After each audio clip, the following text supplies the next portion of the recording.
Okay, yes. Reka tubaramutse tubipfuriza amahoro meza n'amagara meza n'amafaranga ni Omdi Shanima. Ndabaha ikaze cyane. Kuri no chaîne nize ko wamaze kuyabonesha ariko hano to kwibutsa yuko ni muri mushasha twacisha ibiganiro bijanye na transformation kubijanye na development personnel. Jewe ndabahacisha ibintu bijanye na development personnel ariko vyiganza cyane ku guhindura ubuzima bugana iterambere. No kuvuga ko twacisha ubutumwa bwiza bw'iterambere ariko hari uwundi muntu ndamutse mpuye nawe no ca bugufi cyane nkunama kuri we nawe nyine akora akazi novuga ni nkakanje ariko muri indi nzira nawe nyine arikagira development personnel ni Chris Ndikumana beshi mumuzi nk'umuvuga butumwa komeye cyane kandi nivyo arakomeye ariko nawe ivyo akora ni development personnel agufasha guhindura inyifato uko wiyumvira ukubona ibintu ugaheza ukaja ku murongo natwe nico dukora ariko tukabikora mu nzira zitandukanye. Rero bagenzi Chris Ndikumana niwe kuvuga ko kano kanya ku gikorwa ciza yakoze mu gihugu ca Benin. Igihugu ca Benin ni igihugu kiri muri West Africa canke Afrika y'uburengero. Ubushize yereka akora igiteramo ku munsi w'ejo haheze yakoze igiteramo ivyo yise Croissade Kanguka agenda bikora mu bihugu bitandukanye. Yarakoze ikintu ivyo gihugu ca Benin kitazova cibagiye hari ku mugwa mukuru wa Cotonou. Ego Chris Ndikumana reka tubigaruke ko kubijanye na coup d'etat yateguwe muri ico gihugu kuko neza bari babizi ko Chris Ndikumana ndamuvuge gute arasumbya abantu benshi canke ibyamamare byinshi by'iburaya arasumbya gukoranya abantu benshi abantu bakomoka mu bihugu byinshi harimo n'ibyamamare bashaka sinzi ubushize aho yakoze hari mu gihugu ca Senegal. Yego yateranije abantu ibihumbi byinshi bacotanga kumugiranya n'umuririmbyi Diamond wo mu gihugu ca Tanzania bati Diamond nta na rimwe aregeranya abantu bangana gutya ariko Chris Ndikumana yabikoze. Aha kumbure nuko twavati harimo kubaho kw'Imana ahubwo nuko byari ibintu bifasha abantu kugira ngo bakwitabe nuko babona benefice yabo apana benefice yawe. Donc batiza kubona yuko ibyo uriko uragira ahanini bigemije gufasha abo nuko nico Chris Ndikumana akora ahindura imitima y'abantu. Rero Chris Ndikumana nivyo ni Murundi tunamwita no ambassadeur w'u Burundi kandi ku rwego runini cyane kubera ko ahantu hose aja nta na rimwe hataririmba indirimbo z'ikirundi. Benshi barakunze indirimbo bavuga ngo iyo mana ni nziza iyo mana ni nziza. Okay, niba abazungu b'abaraki iyo ndirimbo bararirimba n'ururimi rw'ikirundi urumva ko bariko promotinga igihugu ururimi n'ibindi.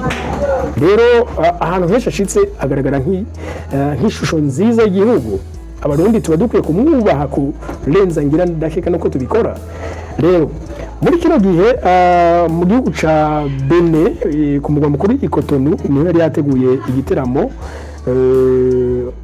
kandi ni igiteramo cyagenze neza citabwe n'abantu sinzi kubakurikira imbuga za Chris Ndikumana mwarabibonye.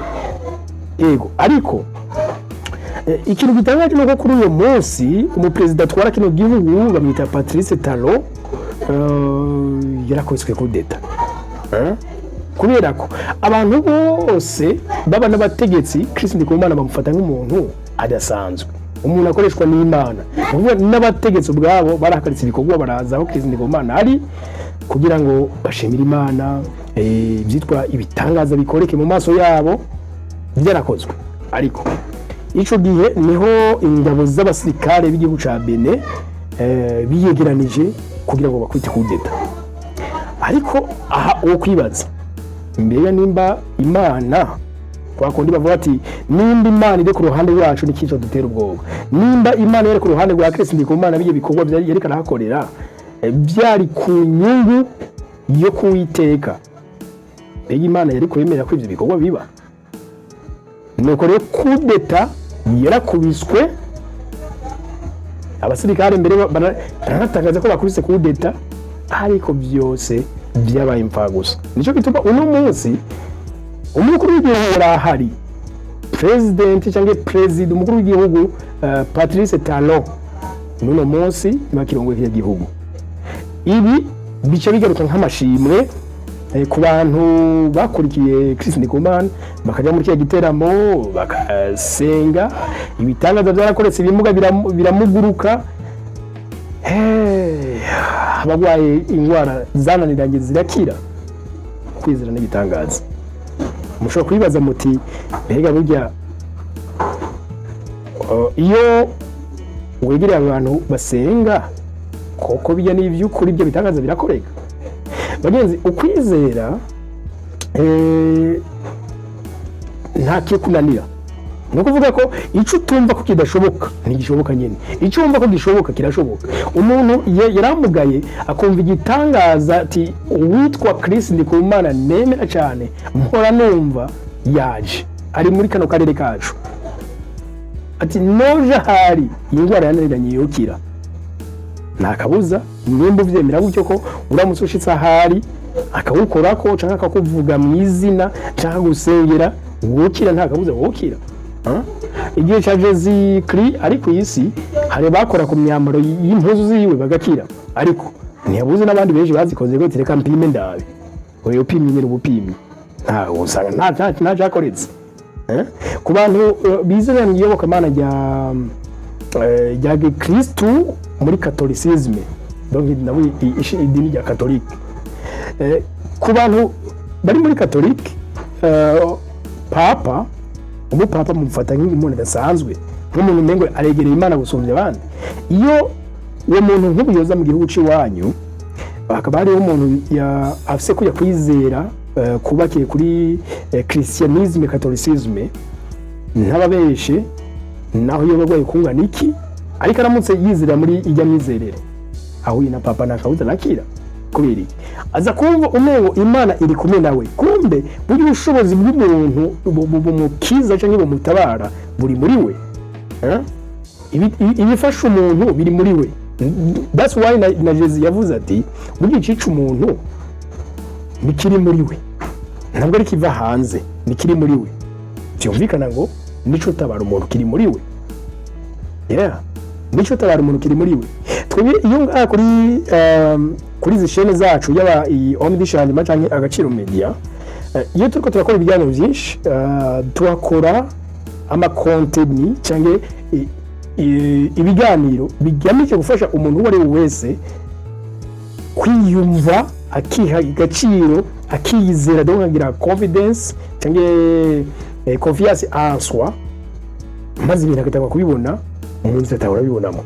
Naco bituma dukunze kuvuga duti burya ibintu ntitubibona ko biri, ahubwo twe tubibona ko turi. Igihe cyose ubona ko ibintu ari bibi biraza kuba bibi, igihe cyose tuzakubona ko ari byiza biraza kuba byiza, igihe cyose tuzakubona ko ibintu bidashoboka ntibiza gushoboka, nitwabona ko bishoboka biraza gushoboka. Mu Burundi umuntu aza kuvuga ati ndabona ko ntapfa ndahatera imbere, n'ubundi ntupfa hatera imbere. Umuntu aza kuvuga ko yohaterera imbere, n'ubundi yohaterera imbere. Kubera iki umuhindi cyangwa umuhiro w'abahindi Mahatma Gandhi nibigeze kuvuga ati burya umuntu avuga ko ikintu kidashoboka n'ujya avuga ko gishoboka bose bari mukuri. Kubera iki ujya avuga ko kidashoboka ntaca yiteze gukora kugira n'ubundi bishoboke, ujya avuga ko gishoboka aba yumva yakora igisabwa cyose kugira bishoboke. Ni muri iyo nzira rero Chris Ndikumana ni umukozi w'Imana azungurukira ibihugu byinshi amenyekanisha ubutumwa bw'iyobokamana. Hari ikintu abantu benshi bamukundira kijyanye no guca bugufi. Ninda arabona Chris Ndikumana yambaye costume, ninda arabona ariko arirata kumburi nk'abandi. Hari abantu benshi usanga bashinze amashengero cyangwa amadini bakunda kwivuga gusumba kuvuga ibyo bakwiriye kuvuga. Bakunze kwivuga gusumba nujya bari bitwa ko ari mu ambassadeur, donc babereye mu ambassadeur nuvuga Jésus Christ ku isi, donc barivuga gusumba kumuvuga. Donc Chris Ndikumana bavuga ati Jesse wiriye kwivuga no, nimba nakoze ibintu bikagenda neza genda ushimira Imana, hapana jewe. cyose jewe ahubwo byakoretse kubera uwundimo nawe ni Jezi ya rero murabona ibitangaza navuga ko byakoretse kubera ko n'Imana niyo ari kureka ngo iyo kudeti kubitwe abantu basigare mu myidogo noneho Chris Ndikumana ariko yambaye ibara ribi kubera ko bari gusigara bavuga ati acanwe yagiye gukorana n'abo bantu kugira ngo aze gusamaza abantu kudeti cibira kubitwa ariko noneho Imana akorera yari kwemera ivyo ko biba ni kuvuga ko nimba Chris Ndikumana ari ku ruhande rw'Imana byari ko yari Imana yari kuba yikengereje ariko nta murimyi yogira ivyo umurimyi kiye ubwenge abona biri kure abona ivyo abantu biyumvira bitaranaba that's why byagenze uko byagenze yego wowe dukurikira ibishobora kuba warabimenye ariko n'iki wabyiyumvireko nimutabimenye naho uwo munsi urabimenye ariko n'iki uvyumvireko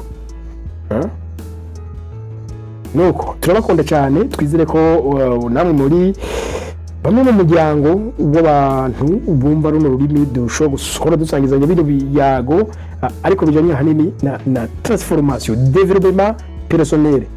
Wiyumva gute? Wumva uri umuntu ukorera amaboko? Wumva uri umuntu wihebye? Ushobora kutwandikira tuzagusiga contact muri commentaire kugira ngo tuyage kuko burya umuntu hari jenduku kubera ko hari bamfashije kugira meruku nawe no munsi ushobora kuba ukeneye ubufasha kugira ngo umeruko canke umerukundi uhinduke. Jewe uno munsi ndifitiye confiance yanswa, uno munsi ndafite ivyo nikorera by'iwanje ku giti cyanje wayi nawe bitoshoboka nuko rero twe turafasha abantu benshi mu buryo butandukanye, haba kubigisha internet ko naha muradukurikirana kuri internet, turakora ibintu bitandukanye kugira ngo dufashe abantu mu buryo bwinshi butandukanye kugira ngo uwo wese yiteze imbere. Twavutse uwo wese afite le devoir yo kwibeshaho, none ushaka ko ari ndagufasha kugira ubeho. Okay, naha rero duheza tugasangiza ibyiyumviro kugira uwo wese n'uburyo hangira rigere ko yifashe kubaho kandi ntitubinduririze z'abatera imbere, wari wese nawe yoshobora gutera imbere. Ndabakunda cyane, nitwa Omri Shanima, nize ko wagize subscribe naho utaha tuzohure mu kindi kiyago. Bye bye.